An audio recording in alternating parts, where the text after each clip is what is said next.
All right, let's bust out one more video for the evening. For those of you on the East Coast, I'm sorry, man. I know it's what 2:53 over there. Um, for my people out on the West Coast, 10:54 and 12:54 for Central Standard Time. So, let's see who's staying up late tonight. We are going to continue with MrBallen's Missing 411, and I know we're on part 15.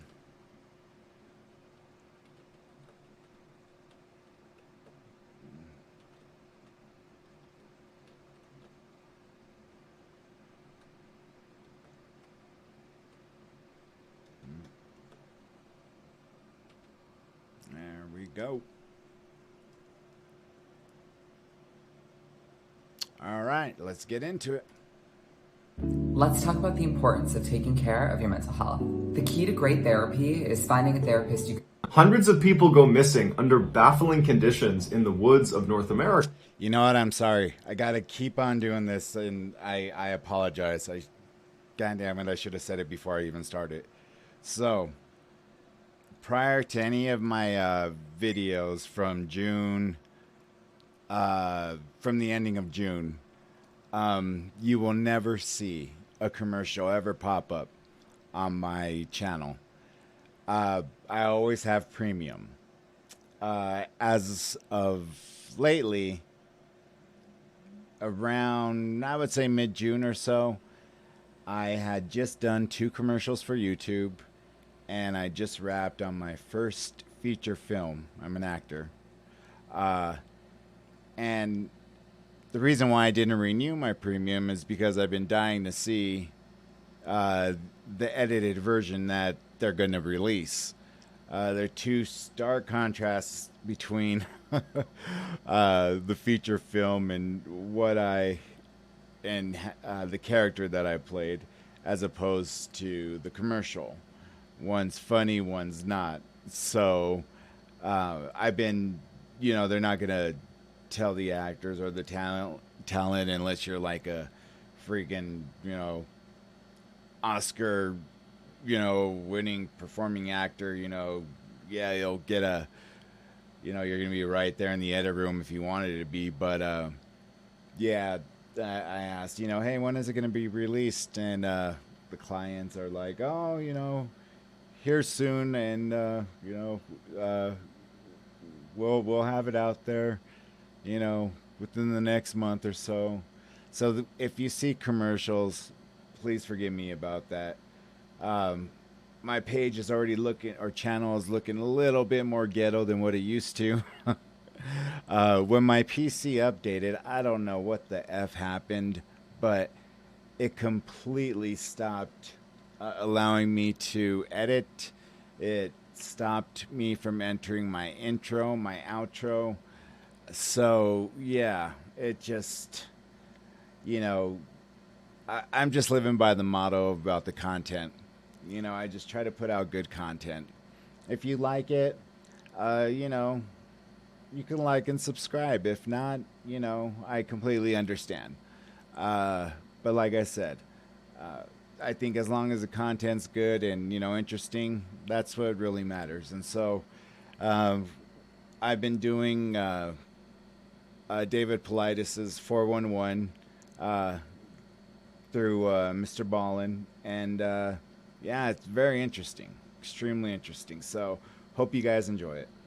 America every year. One former police detective named David Paulides has begun investigating these strange disappearances in his incredible book series called Missing 411. You can find the links to that in the description below. Today we're going to be looking at 3 of his cases that, even amongst thousands of strange disappearances, these rank as some of the most bizarre. But before we get into today's stories, if you're a fan of the strange, dark, and mysterious delivered in story format, then you've come to the right channel, because that's all we do, and we upload 3, 4, even 5 times every week. So if that's of interest to you, please do a trust fall with the like button, but when they start to fall, just walk away.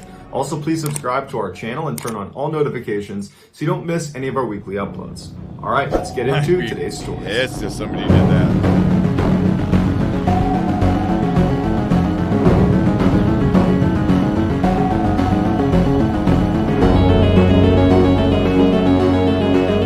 14th, 1950, 2-year-old Jackie Copeland was playing with his 3 older sisters at a picnic in Pleasantville, Pennsylvania. This picnic was for Jackie's father's company, so there was lots of parents and lots of other kids there, and it was located on this hillside that was right up against a very swampy forest. Jackie's parents had been keeping an eye on Jackie and his 3 sisters, while simultaneously trying to have conversations with some of the adults. And at one point, they got so sucked into a particular conversation that for a little while they were not looking at their kids. And when they finally stopped talking to this person and turned to look, Jackie was gone. In a panic, the parents rush over to the daughters and they ask them, where's your brother? Where's Jackie? And they say, oh, we don't know. And the parents turn around and it's just a sea of people and other kids and it's just chaos. And so Jackie's father just yells to the group, I can't find my son. Help me find my son. And so very quickly, the whole picnic starts looking for Jackie Copeland. After about 15 minutes, when over 100 people looking could not find any trace of Jackie, his parents called the state police. The police showed up in force with bloodhounds and they began looking all around the area, but the dogs couldn't pick up a scent, and they, like the rest of the hundreds of volunteers, could not find any indication of where Jackie might have gone. The assumption was he must have wandered off into the forest, but after being in the forest and looking around and seeing how difficult it was to navigate, because it was basically just this big swamp, they figured we're bound to run into him here because he just can't have gotten very far. But that night when the sun went down, they still hadn't found Jackie and they still had no leads. And so the police and most of the volunteers had to suspend the search until the next day when there was daylight. And so Jackie's parents and some really hardcore supporters, they stayed out all night just yelling for Jackie and continuing to look, even though it was nearly impossible with no light. The following morning, when the search was picked up again, there was a crew of people that were way outside the boundaries of what was considered the main search area. They were 2 miles into this swampy forest at this oil repressuring plant. The plant itself was situated on this one stretch of dry land in the middle of this forest, where basically all around it was this impassable, almost moat-like swamp where the water was particularly deep right around the edges. The searchers were not on plant property. They were on the other side of that deep swamp water, just looking at the plant. And one of the searchers happened to notice a child was poking their head around the back of a tree that was right next to the plant. It was like the child was peering at the searchers before tucking itself back behind the tree. The searchers couldn't believe it and they rushed over to the plant, and sure enough, it was Jackie Copeland. Wow. Jackie was sent to a hospital and a doctor examined him and said he just had a couple of scratches on him, but other than that, he was in great health. A local newspaper called the Logansport Press followed up with the Copeland family after they were reunited with their son, and they wanted to know what everybody else wanted to know. How did your son get through 2 miles of impassable swampland onto this plant that even adults have difficulty getting to? In the article, the parents said after they got their son back from the hospital and they got him home and, fed and cleaned up, they asked him, what happened? How did you get where you got? And they would say, although he's 2 years old and he spoke in, child speak, kind of like child gibberish, his story was very consistent every time they asked him, and they asked him repeatedly. And so his story was they were at the picnic and he was looking into the forest and he saw someone peering from behind a tree at him. And Jackie felt like this person or this creature wanted him to come into the forest. And so he got up and he walked to the forest. And as he got closer to this creature or person behind the tree, they scampered farther into the forest. And so Jackie pursued them. And so as Jackie continued to walk towards this person or creature who kept vanishing farther and farther into the woods, he said he reached an area that he called the Awful Dark. And when he was in the Awful Dark, he said there were all these wild animals around him that he couldn't see that were howling and barking at him, but they wouldn't get closer to him because he was with a giant. And this giant led him through the forest and led him to this plant. While it's easy to discount this story because it's being told by a 2-year-old who does not understand everything they just went through, what's not easy to discount is how Jackie wound up 2 miles away on this plant, which meant he would have crossed a 2-mile stretch of impassable swamp. That's what the police were saying. That's what the searchers were saying. It's not possible for a 2-year-old to cover this distance. So the only rational explanation is Jackie had help getting to this plant. And it's also interesting to consider the fact that when Jackie was found by the searcher at the plant, he described Jackie as peering from behind a tree, like he was kind of hiding from the searcher. It's the same behavior that Jackie described this person or creature doing to him when he was at the picnic. And so between Jackie's story staying fairly consistent for a 2-year-old and him mimicking the behavior of that person or creature he saw in the tree line, it's led people to speculate that while Jackie certainly may not understand who or what was calling him into the woods, that there's a real possibility that there really was someone or something that was watching Jackie from the tree line and got him to come into the forest. On February 7th, 1970, 16-year-old Jeff Haig was hiking along the Appalachian Trail with his Boy Scout troop. Jeff had been a Boy Scout for 3 years, and he had been on similar hikes in the past, and so he was very comfortable with hiking, with camping, and being outdoors. The hike they had planned was only about 2 miles long, and it was a beginner trail that was very well marked, and it was broad daylight, so it was a very easy hike to make. About 3/4 of the way through their hike, the Scoutmaster had the group stop and sit down and take a break, and Jeff wound up being the last one to kind of make it into this rest stop. He had kind of fallen behind the group. He looked tired and ragged, and the Scoutmaster asked him, are you okay? Do you need food? Do you need water? And Jeff would say he's just fine, he's just a little bit tired. And so after a few minutes, when the group was getting ready to stand back up again and start hiking again, one of the senior scouts was not done eating, and so they asked the Scoutmaster if they could be the last to leave the site and meet up with them farther down the trail. Scoutmaster said that was fine, we're pretty close to the end of the hike anyways, and so we'll see you in a few minutes. And so Jeff, the Scoutmaster, the rest of the troop, they all get up, they start hiking down the trail, while this one senior scout stays back to finish eating. After only a few minutes of walking down the trail, Jeff once again began falling to the back of the line until he finally stopped, and he called out to the Scoutmaster and said, he's not feeling great, he's gonna sit down in the middle of the trail and wait for the senior scout, who he knew was still eating at the rest stop. He said he was going to wait for him to catch up with him, and then he and the senior scout would walk together the rest of the way. Now, at this point, the Scoutmaster's thinking they're only about, 5-10 minutes from the end of the hike, and so he didn't want him to sit there, but he figured, okay, he's tired. The senior scout's going to be coming through this really well-marked trail any minute, so not a big deal. And he told Jeff, no big deal, we'll see you at the end. And so the Scoutmaster, along with the other scouts, makes their way to the end of the trail, which comes to an end in a parking lot. They turn around and they just wait for Jeff and the senior scout to come out of the trail. A couple of minutes later, the senior scout emerges, but there's no Jeff. And so the Scoutmaster goes over to him and he says, where's Jeff? And the senior scout is like, what? I didn't see Jeff. I was alone, and then I walked down the trail and I didn't see anyone. And so the Scoutmaster's like, Jeff was sitting in the middle of the trail, like maybe a couple 100 meters away from you. He was waiting for you. And the senior scout says, no, I didn't see him. And so in a panic, the Scoutmaster and the rest of the scouts ran back up the trail because it wasn't that far to get back to that rest stop. And they're looking for signs of Jeff the whole way, and there's none. At the rest stop, they turned around and were yelling for Jeff the whole way back down to the parking lot. And again, they didn't see him, so they hopped in the van they had left in this parking lot, and they drove to the park headquarters where they informed Park Services that they're missing one of their scouts. The Park Service immediately sent teams out to the area where Jeff had gotten lost, and they called the police, who sent out a whole nother crew of people to assist in the search. Considering how well marked the trail was, everybody was baffled that Jeff could get lost so quickly and so completely. Luckily, Jeff had a pack-on that contained warm clothes, a sleeping bag, food, water, and matches. And so they're looking around and there's snow on the ground and it's already starting to snow some more. And they're thinking, he does have basic survival skills and he's got some supplies. He should be able to survive on his own out here for a couple of days if we can't find him. Over the following week, despite hundreds of people out looking for Jeff in this area, they couldn't find him. And making matters worse is the temperature was plummeting every single day to the point where every night was well below freezing. On the 16th, almost exactly a week from when Jeff went missing, they made a big discovery. They found his pack sitting on a rock in the middle of this icy river, where the only way it could have been placed on this rock is if he was standing in the water, which would have been at least waist deep. And even more strangely is all the contents of the bag had been pulled out and placed neatly on the rock, as if someone was taking careful inventory of what was inside. And it didn't look like anything was missing. Although at the time there was no good theory as to why the pack was where it was and why it looked the way it did,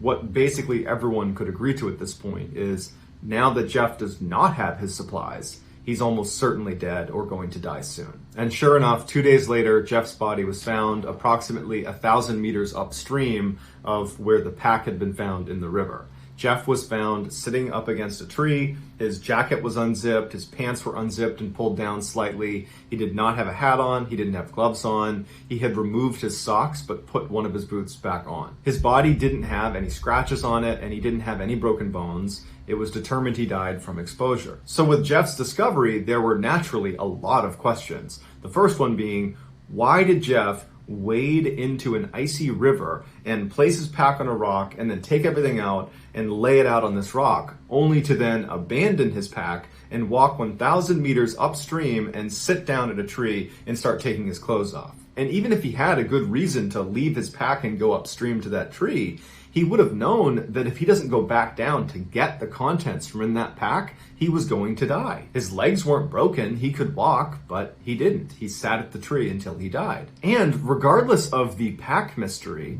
why did he leave the trail in the first place? The last thing he said to his scoutmaster was he was going to sit on the trail and wait for the senior scout to finish eating and come meet him. He was not indicating that he was going to go anywhere. He was actually saying, I'm going to be right here. So there's nothing about his behavior that indicated he wanted to voluntarily leave the trail. Yet, based on what they saw, it looked like as soon as his scoutmaster turned around and walked down the trail, Jeff must have hopped up and ran off the trail and jumped into the river and taken his pack off and ran up to the tree and taken some clothes off and sat down and slowly died. Now, of course, none of this makes any sense, unless you consider an alternative theory put forth by people involved in the search. And that was Jeff was abducted. In that moment of time when he was sitting on the trail and his scoutmaster had walked away and the senior scout had not finished eating yet, so had not seen Jeff yet, while he's sitting there by himself, somebody was in the tree line watching Jeff, saw this moment of weakness and rushed up and took him. That theory does explain a lot of the strangeness around the scene where Jeff was found, but it requires someone to abduct Jeff for no clear reason. They weren't even interested in Jeff. They brought him down to the tree and then were just kind of curious about him. They didn't physically harm him. They kept him from going anywhere, and that ultimately harmed him, but there were no marks on him. He was not attacked. And then after he passed, or shortly before, they just took his pack and were rifling through it and putting it on the rock and looking at each piece inside the pack, but they didn't take anything. They left it where it was. And then they vanished. But what kind of a person is just hanging out along the Appalachian Trail, randomly abducting people and toying with them as if they're a child toying with an ant?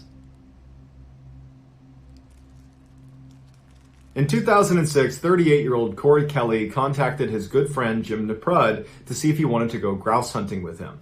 Grouse are a type of game bird. Jim agreed, and the pair decided to meet at the Red Lake State Wildlife Management Area in Foretown, Minnesota, which was not far from where either of them lived. So the two men, along with Jim's dog named Sammy, arrive at the campsite on October 16th. They get out, they start setting up the campsite, putting the tent up, getting all their food laid out, and that's when Jim realizes they did not bring gasoline. So he says to Corey he's going to go into town and get some gasoline. Corey said he would stay back and continue setting up the campsite, maybe go out and get some firewood, and he would look after Sammy while Jim was gone. When Jim pulled away from the campsite, he turned and saw Corey carrying a shotgun with Sammy by his side walking into the woods. And so Jim assumed he must be heading into the woods to go grouse hunting. An hour and a half later, when Jim came back to the campsite, Corey and Sammy were gone. Now at first, Jim wasn't concerned at all. He figured Corey was still out grouse hunting and that he and Sammy would be back any minute. And so Jim hops out of his truck and he continues setting up camp. He goes out and gets some firewood. The whole time he's kind of looking around the woods, waiting for Corey and Sammy to, make a sound or show themselves. And they don't. And as the sun goes down, Jim's starting to feel a little bit more worried. And so he gets his phone out and he tries calling Corey, but the cell phone reception's so bad, he can't place a call. Jim knew Corey was extremely competent in the outdoors. He was an avid hunter, and he knew this area really, really well. However, he thought it is possible he could have gotten turned around while he was out grouse hunting, and so I should signal where the campsite is. And so for several hours, Jim honked his horn and flashed his truck's lights, in hopes that Corey would see or hear him. Finally, after midnight, when Corey and Sammy had not returned, Jim decided, you know what, I'm psyching myself out. I'm sure they're fine. They'll be back in the morning. I don't know what happened, but I trust Corey can handle himself. So Jim falls asleep, and very early the next morning when he gets up, he's looking around hoping he's going to see Corey and Sammy. They're still not there. And so Jim begins to search the area himself. Jim walks 2 miles into this forest that's very thick, it's very swampy. He sees no sign of Corey or Sammy, and he's yelling for them. He's trying to call Corey on his phone, but there's no reception. And so he turned around and walked back to the campsite, now trying to dial 911, but even that wasn't going through. It was a total dead zone. And then luckily he saw some campers that were out near his campsite, and he asked them to try calling 911, and their call did go through. The police show up and they begin searching this forest, and they find almost right away that it's so difficult to walk in this forest because of how swampy and marshy it is that they have ATVs brought in just so they can do a basic search of the forest. And for 2 straight weeks, they looked everywhere in this forest for Corey and Sammy, and there was nothing, no sign of them. Then on October 25th, 9 miles away from where Jim and Corey's campsite was, 2 hunters found Sammy wandering around the forest. And she was hungry and dehydrated, but overall she was in good health. And so they tried to get her to track to wherever Corey was, but she wasn't doing it. At this point, the focus of the search was shifted to where Sammy was found, and they began searching that area, and 3 days later, they found Corey's cigarettes and his lighter. The following day, they found Corey's overalls, socks, and sweatshirts, now 14 miles from where Jim and Corey's campsite was. But even after finding all these things that belonged to Corey in a relatively small area, they looked and they couldn't find Corey. And then the weather started to get really bad, and it started to snow in the area, and they had to postpone the search. The search was started up again in mid-November, and they brought out all these scent-sniffing dogs. And I mean, it doesn't take an expert to really kind of see like the MO here, but it seems like everyone who's got abducted, there's always personal belongings of theirs left behind. And a lot of the times, essential belongings. So that's kind of odd in itself. And they searched that area near where all his things were found for 13 more days. But again, they couldn't find anything. And then another wave of bad weather came in, and they had to postpone the search again, this time for the whole winter. They began looking for Corey for a 3rd time the following year on April 28th by flying a plane over the area where all of his clothes had been found, and they were able to spot Corey's body. He was laying right in the middle of the swamp, right in the middle of the tall grass. It was determined he died of hypothermia on the first night he went missing. Wow. Which means he had to have run a mind-boggling 14 miles through this forest before winding up in the swamp. And if you remember, on the very first search for him, the police were unable to just walk around the forest because of how swampy and wet it was. They had to bring in ATVs just to look around. And so the idea that Corey was able to run 14 miles in this swampy forest seemed impossible. In fact, that's what searchers said. It was impossible unless you were being pursued. If you think your life is in danger, you will do things that you cannot do unless your life is in danger. Adrenaline makes it that way. Lending credit to the idea he might have been pursued by someone or something is where he was found. He was found in the middle of the swamp, in the tall grass. There was a hard, packed path about 15 feet away from where he was found that he could have very easily gotten to.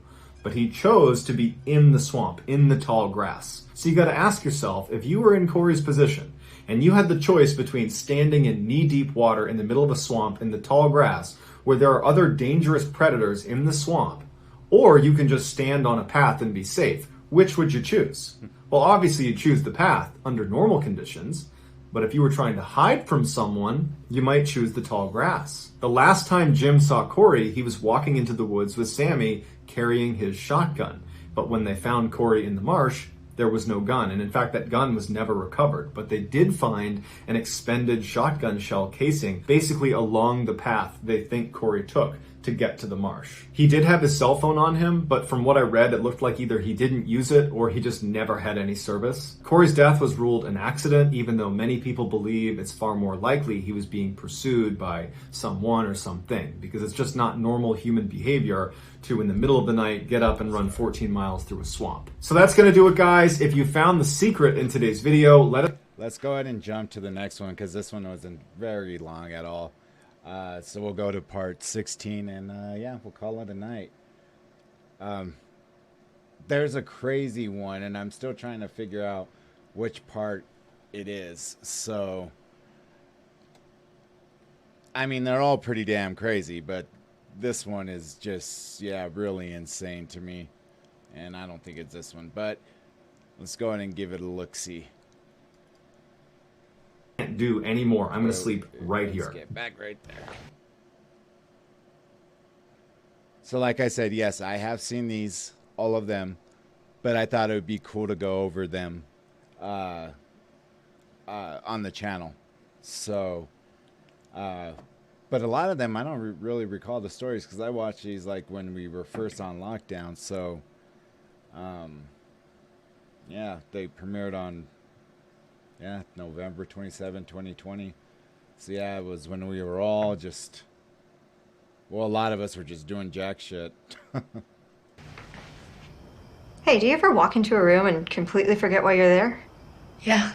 Every now and again, as I'm researching the Missing 411 phenomenon, which, if you're not familiar, it's a book series by David Paulides, who's a former police detective who researches the thousands of strange disappearances in national parks and forests across North America. As I'm researching these cases, I'll find one that is truly disturbing. And today's top story is just that. But before we get into today's stories, if you're a fan of the strange, dark, and mysterious delivered in story format, then you've come to the right channel, because that's all we do, and we upload 3, 4, even 5 times every week. So if that's of interest to you, please befriend the like button, and when they hand you their phone for you to input your phone number, just Venmo yourself $1,000 and give their phone back. Also, please subscribe to our channel and turn on all notifications so you don't miss any of our weekly uploads. All right, let's get into today's stories.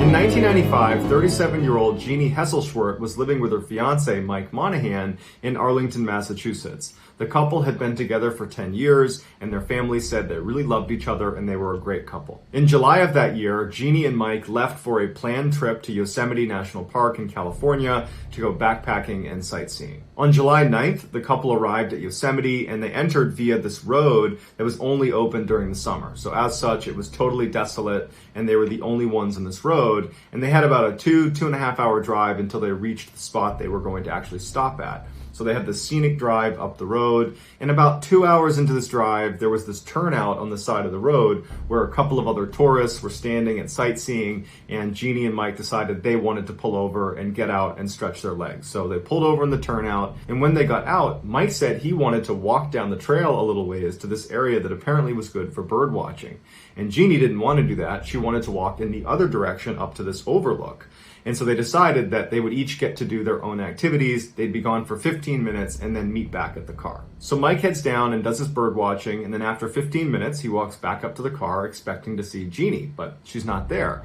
And this is 1995. Neither of them had a cell phone, and so he can't just call her. And so he just stands by the car and waits. And so he's looking around, waiting for her to reemerge out of the trail she had left on. But after 15 more minutes goes by and he still hasn't seen her, he walks up to some of the tourists that were there in the first place, and he asks them, hey, have you seen this woman Jeannie? And he described what she looked like. And they said, no, we haven't seen her. And so he goes back to the car, and now he's getting pretty anxious, and he's looking around, and he's just waiting for her to show up, and another 15 minutes goes by. So now she's 30 minutes late, and he starts walking up the trail to see if he can find her. But he realizes the trail immediately spiders off in different directions, and so she could have gone in any one of these different pathways. And so at this point, he decides, I have to get authorities involved. Time is of the essence. And so he runs back to his car, and he sees a Park Service employee emptying a trash can into a dumpster. her. And so he runs over to them and he says, my fiance, Jeannie, she's gone. She's been gone for 30 minutes. Can you please get in touch with authorities and get people up here looking for her? Within 45 minutes of speaking to this employee, park rangers had made their way up to this area and they began talking to Mike and figuring out where she might have gone, and they start walking down the trail to look for her.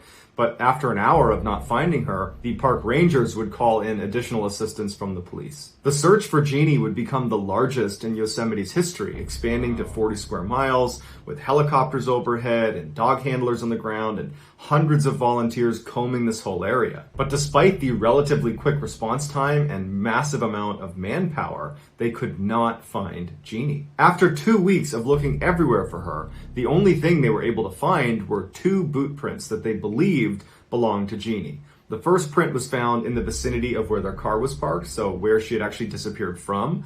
And then the other one was curiously located on a trail that was one of the biggest trails in Yosemite. It was very well marked, it was fairly wide. You're not going to mistake this for anything other than a trail. And the boot print was not walking along the trail. It was cutting across it, as if she was going from woodline, crossing over the trail into the other woodline. This second print didn't make any sense to authorities, because they're thinking, if you're lost out in the middle of the woods, and you come across a clearly defined trail, a really obvious trail, you wouldn't walk across it and go back into the woods. You would take the trail in either direction until it hits civilization, because all trails do that for the most part. And so it seemed like this print could not be hers, because that would indicate she has chosen not to follow this path.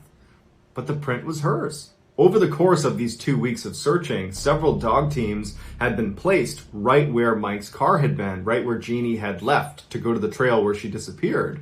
And the dogs could not pick up a scent of Jeannie. And it led the handlers to believe that Mike was actually lying and that Jeannie had actually never been in Yosemite. And this was all a big ploy because he had done something to her and he was going to act like she's lost in the wilderness and he was going to get away with whatever he did to her. And so ultimately the FBI got involved because now foul play is being suggested. And the first thing the FBI did is they polygraphed Mike. And he passed without question, and he was totally vindicated of any involvement. After that, the FBI dug into Mike's background and Jeannie's background to see if there was any indication of somebody that might want to do Jeannie harm, and they couldn't find anything. She was just gone, and nobody knew what happened to her. On September 3rd, so 2 months after Jeannie went missing, 2 men were in this really remote section of Yosemite to go fishing when they spotted a human body in a pool of water. It would turn out to be Jeannie's. She was 3 miles from where she was last seen by Mike at that trailhead. She was only wearing socks and 1 boot, and she had been sitting in this pool of water for so long that they were unable to determine a cause of death. Initially, it was speculated that she must have fallen into the river that fed ultimately down to where she was found. She must have fallen into that river, miles away, close to where she went missing. Maybe she fell and hit her head and was unconscious, and then she drowned, and then she wound up here.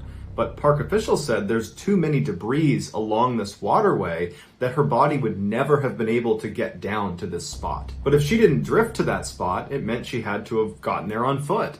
And to get to this particular spot, according to the fishermen that were interviewed after they found her, the only way to get there is to climb up a cliff with climbing gear on, or scale down a cliff, again, with climbing gear on. The only people that go fishing in this area are mountain climbers and rock climbers that have the equipment to get there. From where Jeannie went missing, she would have had to climb down 2,000 feet of cliff face to get to this spot, and she did not have climbing gear. And so when that seemed really unlikely, the next theory was, okay, she must have been abducted and they brought her here. But that means your assailant would have had to carry Jeannie down this 2,000-foot cliff, which also seems really unrealistic. The most widely accepted theory was put forth by a tracker that was involved in this case. They went out and they surveyed the area where Jeannie would have been, and they noticed that the sound the wind made when it passed by this particular clump of aspen trees, when the wind hit the leaves in the trees, it sounded like a car driving by. And so they speculated that maybe, Jeannie, she's scared, she's panicking, it's nighttime, and she hears this sound and she thinks she's hearing a road. And so she would have walked towards the sound of, the car, which really was the leaves, and she would have disregarded, for example, the trail. She would have walked over the trail because she's trying to get down to this road. She's kind of fixated on this road. And at some point, she could have potentially wound up at the side of that cliff that would have led down to where she was found. And then she could have slipped and fallen over the edge and landed in one of the rivers that would have flowed down to where she was found. But park officials and authorities were a little bit skeptical of this theory because for her to have landed in a stretch of water that did connect to where she was found, it was almost like she would have had to leap off the cliff to land in that stretch of water. It wouldn't have been just falling over the edge and then you're landing in this water. It would have been more of a jump to get to it. So the idea that, Jeannie is running and leaping off cliffs, that doesn't really add up either. But park officials and authorities, they don't have a better theory. In fact, no one has a better theory. We're just left with a lot of questions, like how did she wind up in this inaccessible area? Why didn't the dogs pick up her scent? Why didn't she take that trail down to safety? Why did she cross over it? Unfortunately, we'll probably never know the answer.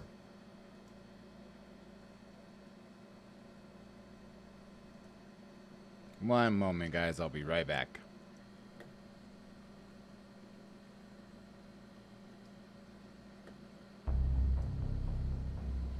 On September 19th, 2013, 69-year-old retired middle school teacher Amy Linkert and her friend, 63-year-old Joe Blakesley, who was a physician, headed off to the Craters on the Moon Park in Idaho. This park is actually a dormant volcano. It's not extinct.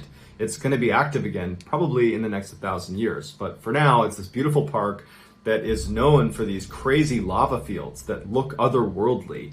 Barely any vegetation can grow on them, and there's just a strip of pavement they've kind of weaved through these massive jagged lava fields. And then you have all these big mounds that are the actual volcanoes. Another feature of this park are all the lava tubes underground.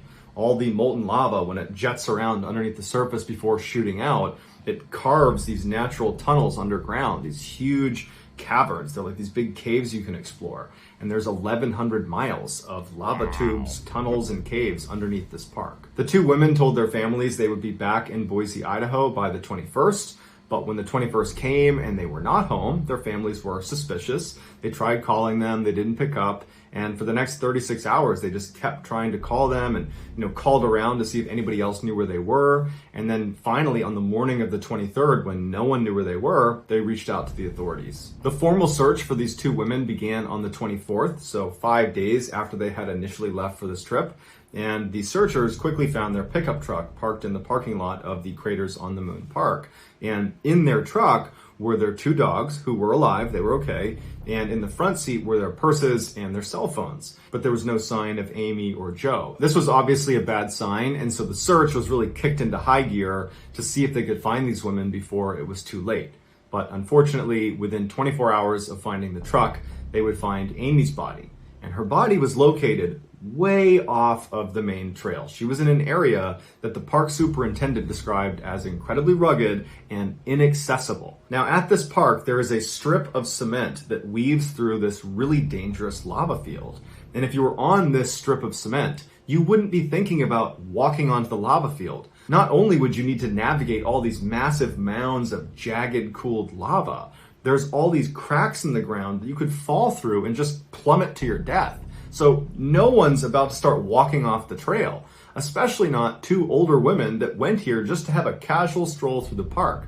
They were not there for some grand adventure. They were not athletic distance hikers. It made no sense that Amy would be so far off the trail in an area that was so dangerous and so clearly off limits. When the families were notified that Amy had been found and they were still looking for Joe, the detail that the family keyed in on was the idea that these two women left their dogs in the truck. That was something so unbelievably uncharacteristic of either of them. They adored those two dogs. They would never, ever abandon them like that. In fact, because of that detail, the families jumped to this has to be foul play because they never would have done that. They wouldn't have abandoned these precious dogs. The search for Joe would continue. They basically shifted the entire effort to center over Amy where she was found and work in circles out from there to see if they could find her. They had helicopters flying overhead. They had mining experts walking through all the lava tubes below, and they couldn't find her. Finally, on October 23rd, so 28 days after Amy was found, Joe's body was discovered as well, and she was lying 1 mile away from where Amy had been found in a similarly inaccessible part of the park that would have required significant climbing over jagged, cooled lava fields and all these cracks in the ground she would have had to navigate to reach where she was. And even more strangely is the area where she was found had been searched extensively by air, with helicopter pilots flying overhead, and by cadaver sniffing dogs that had been in that area and they had not picked up her scent. So either the helicopter pilots and the cadaver sniffing dogs were just wrong or missed something, or Joe had not been there the whole time. A cause of death has not been determined for either of the two women. However, what was released is neither of them appeared to have suffered an incapacitating injury, meaning they weren't struck down where they were. They were traveling and ultimately stopped where they were. It seems highly unlikely that these two women abandoned their two dogs and left their cell phones in the car and then wandered way off the trail and separated from each other, all without supplies. But even if they had done that, even if they had, separated and left the trail, where they ultimately reached seems like an area they would not have been able to get to without assistance. And since they were separated, they weren't able to help each other get where they were. So although authorities have ruled out foul play, this was deemed an accident, it does seem like if there was ever a place to commit an attack, it would be this particular park, because underneath the park is 1,100 miles of lava tubes that connect to each other and weave all through the park. And there's hundreds of caves, many of which have not been found or explored, that it would be pretty straightforward to attack someone and then go underground and not be found. Certainly makes you wonder who or what could be hiding underground in those lava tubes. On March 7th, 1975, 21-year-old Mark Hansen, along with two of his friends from college, Ben Fish and John Chidester, arrived at a parking lot on the eastern side of the Appalachian Trail. All three of the young men were in incredible physical... You know what's funny, it's not funny, but I'm not referring to the story whatsoever that's coming up. But a good friend of mine, very, very adventurous, he, when I started deciding to lose weight, he was really like the number one supporter. I used to be able to sling the hell out of a football. In fact, even my coach said, you could be a quarterback if you just lost some weight, but he said it in a much more different tone. So he would always find, a way to get me to be active. Like as I first started, venturing into I need to lose some weight. And one summer he's like, hey man, let's go hike the whole Appalachian Trail. And I'm like, dude, are you kidding? I'm like, I would love. He's like, dude, you get so ripped, this and that. And we live here in Colorado, so we're used to, hiking and the elevation.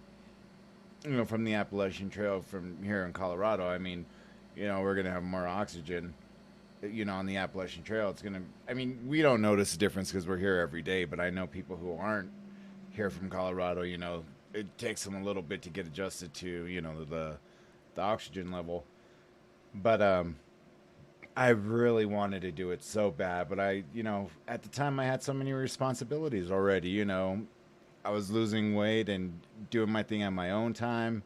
And he really just basically set up his life to, travel freely and stay at hostels or, take, little odd jobs, just enough to, feed himself and, whatever, make friends. And really just a free spirit. And I always admired him for that. And he's one of the nicest human beings you will ever meet. And that's probably like one thing on my bucket list that I wish I would have done was hike the whole Appalachian Trail. But now when I'm hearing stories like this, I'm like, I've heard stories of feral human beings on the Appalachian Trail, Bigfoots, strange encounters with lights and all that. So now I'm kind of glad I didn't hike the Appalachian Trail.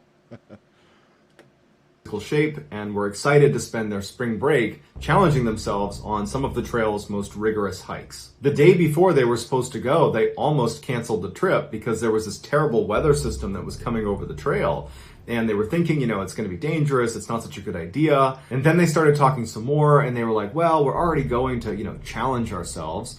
It would be even more challenging to hike these really difficult trails with the inclusion of bad weather. So this is another way to, test our abilities. And so they kind of got pumped up at the idea of hiking the Appalachian Trail in terrible weather. So the guys arrive in the parking lot, the windshield wipers are furiously working to keep the pouring rain off. They hop out and they're getting soaked by the rain. They put on their ponchos, they grab their heavy packs, and they make their way over to the trail. Their plan was to move west along the trail until they hit the Tri-Corner Shelter, where they would spend their first night. The Tri-Corner Shelter is one of the many shelters along the Appalachian Trail. They are open to the public. There's no heating or electricity, but it provides shelter from the storm. You can go in there and, get in a sleeping bag and you'll be fine. But to get to the Tri-Corner Shelter, they would need to hike 16 miles, almost completely uphill, walking right into the wind, and it's raining on them, and it's supposed to snow later on. So it's just a treacherous first day.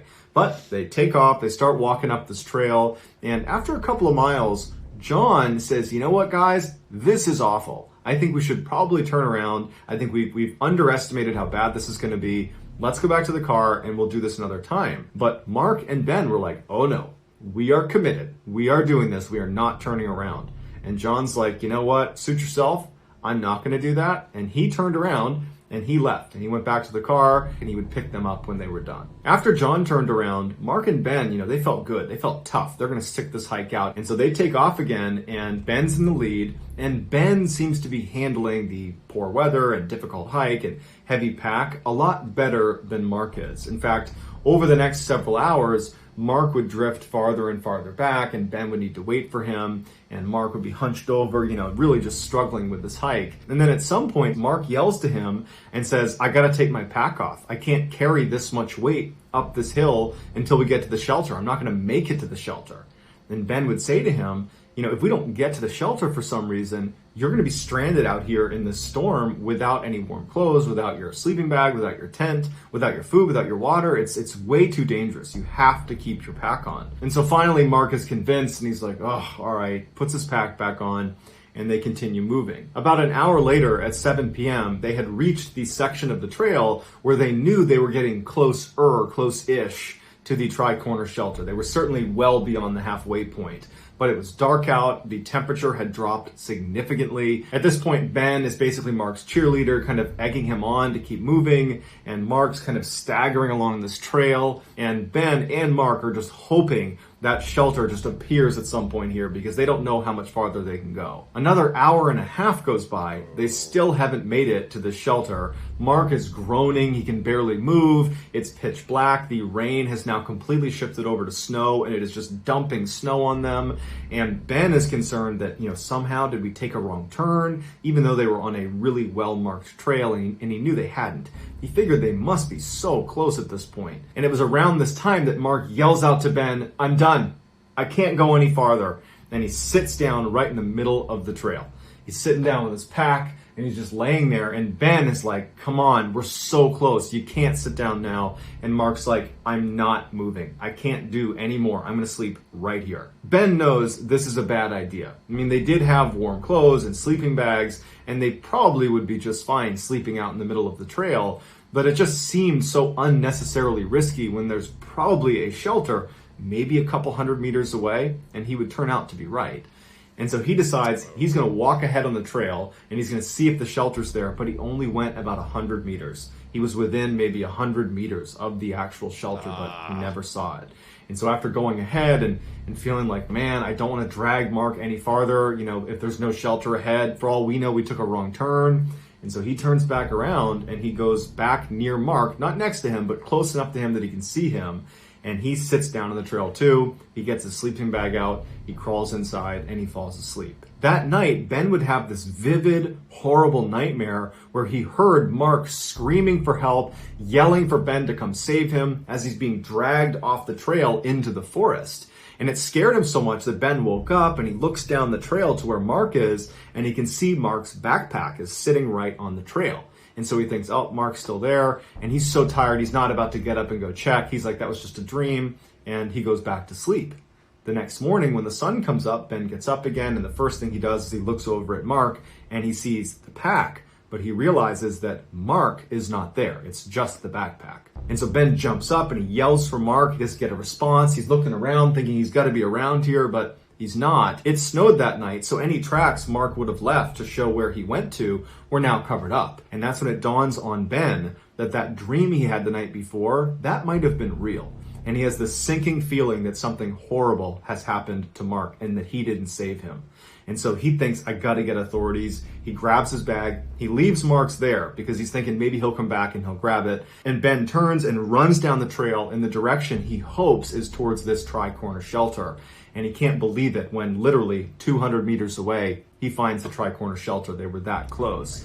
And inside are other hikers. He was able to get one of them to run down and get Park Services to know that they have a missing hiker on the trail. Searchers were dispatched to the area where Mark and Ben had been sleeping on the trail. The first thing they did is they went to his bag, and inside were all the things he would need to survive out in the wild. His tent, his warm clothes, his sleeping bag, his food, his water, everything. It was all left there. Over the next few days, hundreds of searchers combed the area. They had helicopters overhead, and they made no significant discovery. However, one park ranger discovered this huge cave that was not that far away from where they had been sleeping. And inside of this cave, this ranger said a large mammal had been staying recently. It was not there now. And there was all these animal bones inside the cave. So it was obviously a predator of some kind. And so there was speculation that between this cave that probably held, a bear or something like that, and Ben's dream that probably was reality of Mark being pulled off the trail screaming for help, that maybe Mark was attacked by some animal that dragged him away. On the 9th day of the search, Mark's body was found. It was located 3 miles down the hill from where he and Ben had been sleeping up on that trail. Mark was positioned up against a tree. His jacket was open, his gloves were off, and his boots were off, and they were placed right next to him. An autopsy concluded he must have died within 24 to 36 hours of leaving that trail. So there's lots of questions with this one, namely, why did Mark, in the middle of the night, get up, not tell Ben where he was going, and then leave the trail and walk 3 miles away? The trail they were on was very well worn, that even at night in a snowstorm, it would be very obvious if you were on the trail or if you were off the trail. If you look at this picture, this is a section of the trail they were on. This is not the literal place they were at, but this is a good representation. As you can clearly see, there is a trail that runs down the middle, and then there is the forest to the side of that trail. That if you were to leave the trail, you'd be bumping into trees left and right. It would be very obvious you were off the trail. So Mark had to have known he was leaving the trail. But even if Mark had a great reason for wanting to leave the trail, just hours earlier, he couldn't even stand. That's why they were even laying on the trail to begin with, because he couldn't go any farther. So the idea that he can just jump up in the middle of the night and navigate this really difficult terrain for 3 miles in total darkness in the snow, that doesn't make sense either. And then you have Ben's dream, where he hears Mark screaming for help, and he's yelling for Ben to come save him as he's getting dragged off the trail. There's a good chance what Ben was hearing and seeing in his dream was actually playing out just several feet away from him down the trail. So David Paulides and the other people involved in this search, they all believe the key to understanding what happened to Mark is what caused him to scream for help and potentially what pulled him off the trail and dragged him 3 miles away. So that's going to do it, guys. If you found the secret in today's episode, let us know in the... All right, there's part 15 and 16, and we'll definitely pick that up tomorrow. So for any of you guys who have interest in this, like I said, I'll be finishing up the next 2. I forgot how many there are. So, yeah, but I know a couple of them get really, really interesting. One of them in particular. So, until then, you guys have a wonderful day tomorrow. And yeah, take care, be safe, and peace.